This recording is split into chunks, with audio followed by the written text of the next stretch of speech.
ਕਿਸੇ ਨਾ ਇਲਾਕੇ ਦੇ ਵਿੱਚ ਇੱਕ ਦੋਧੀ ਹੁੰਦਾ ਜੀ, ਉਹਨਾਂ ਨਾਲ ਦੇ ਪਿੰਡੋਂ ਦੁੱਧ ਲੈਣ ਜਾਂਦਾ ਹੁੰਦਾ। ਹਰ ਰੋਜ਼ ਉਹ ਦੁੱਧ ਲੈਣ ਜਾਂਦਾ ਤੇ ਉਹਨਾਂ ਮਾਲਕਾਂ ਨੇ ਇੱਕ ਕੁੱਤੀ ਰੱਖੀ ਹੁੰਦੀ ਏ ਕਾਫੀ ਵੱਡੀ।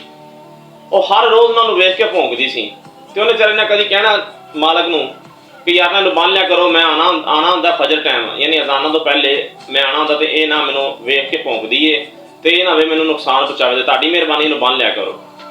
ਮਾਲਕਾਂ ਨੇ ਕਿਹਾ ਅੱਛਾ ਯਾਰ। ਮਾਲਕਾਂ ਨੇ ਗੱਲ ਗੁਲ ਗੋਲੀ ਕੋਈ ਨਹੀਂ। ਇੱਕ ਦਿਨ ਐਸਾ ਹੋਇਆ ਕਿ ਕੁੱਤੀ ਨੇ ਉਸ ਬੰਦੇ ਨੂੰ ਵੱਢ ਲਿਆ, ਯਾਨੀ ਥੋੜਾ ਨੁਕਸਾਨ ਦਿੱਤਾ।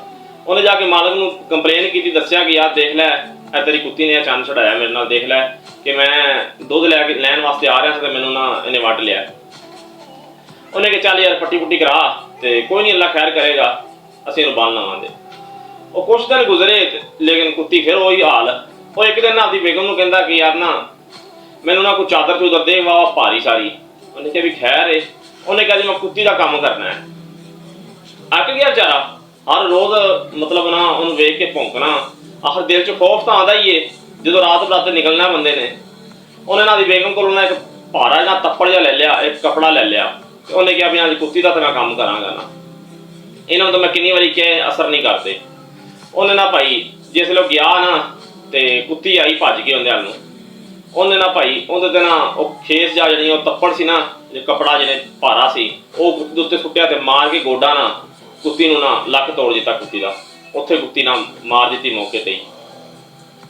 ਉਹ ਮਾਲਕਾਂ ਨੇ ਪੰਚਾਇਤ ਚੂਤ ਇਕੱਠੀ ਕੀਤੀ। ਉਹਨਾਂ ਨੇ ਕਿਹਾ ਵੀ ਤੁਸੀਂ 2 ਦਿਨ ਸਾਡੀ ਕੁੱਤੀ ਮਾਰ ਦਿੱਤੀ ਹੈ।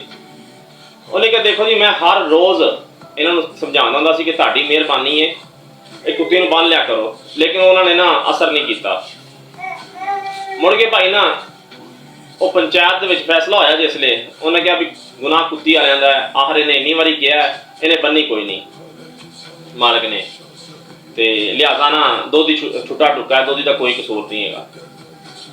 ਕਈ ਵਾਰੀ ਅਕਸਰ ਬੰਦੇ ਹੁੰਦੇ ਨੇ ਕਿ ਚੁੱਪ ਚਪੀਤੇ ਬੰਦਾ, ਜੇ ਸ਼ਰੀਫ ਬੰਦਾ ਕੋਈ ਵੀ ਕੋਲੋਂ ਗੁਜ਼ਰਦਾ ਹੈ ਯਾਨੀ ਕਿ ਉਹਨੂੰ ਯਾਨੀ ਕੋ ਕੁਛ ਕਹਿੰਦਾ ਵੀ ਨਹੀਂ ਹੈ, ਲੇਕਿਨ ਲੋਕ ਉਹਦੇ ਤੇ ਫਿਰ ਵੀ ਗੱਲਾਂ ਕਰਦੇ ਨੇ, ਉਹਦੇ ਤੇ ਤਨਜ਼ੀਹਾਂ ਕਰਦੇ ਨੇ, ਉਹਦੇ ਤੇ ਬੁਖਤਾਨ ਲਾਉਂਦੇ ਨੇ ਕਿਸੇ ਵੀ ਕਿਸਮ ਦਾ, ਲੇਕਿਨ ਉਹਨਾਂ ਲੋਕ ਕਿਸੇ ਤਰੀਕੇ ਨਾਲ ਜ਼ਲੀਲ ਕਰਨਾ ਚਾਹੁੰਦੇ ਨੇ। ਤੇ ਜਿਸ ਵੇਲੇ ਸ਼ਰੀਫ ਬੰਦੇ ਦਾ ਦਿਮਾਗ ਫਿਰ ਜਾਵੇ ਤੇ ਉਹ ਕੁੱਤੀ ਵਾਲਾ ਹਾਲ ਕਰਦਾ ਹੈ ਬੰਦੇ ਨਾਲ। ਤੇ ਇਸ ਵਾਸਤੇ ਸ਼ਰੀਫ ਬੰਦੇ ਨੂੰ ਕਦੀ ਛੇੜਿਆ ਨਾ ਕਰੋ। ਜਿਹੜਾ ਬੰਦਾ ਚੁੱਪ ਕਰਕੇ ਤੁਹਾਡੇ ਕੋਲੋਂ ਗੁਜ਼ਰ ਜਾਵੇ ਉਹਦੀ ਇੱਜ਼ਤ ਕਰਿਆ ਕਰੋ, ਉਹਦੇ ਨਾਲ ਬਦਤਮੀਜ਼ੀ ਨਾਲ ਪੇਸ਼ ਨਾ ਆਇਆ ਕਰੋ। ਤੇ ਇਹ ਨਾ ਹੋਵੇ ਕਿਤੇ ਤੁਹਾਡਾ ਵੀ ਹਾਲ ਉਹ ਕੁੱਤੀ ਵਾਲਾ ਹੋਵੇ।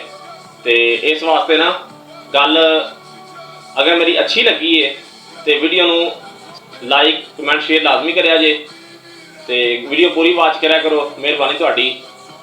ਅੱਲਾ ਹਾਫਿਜ਼।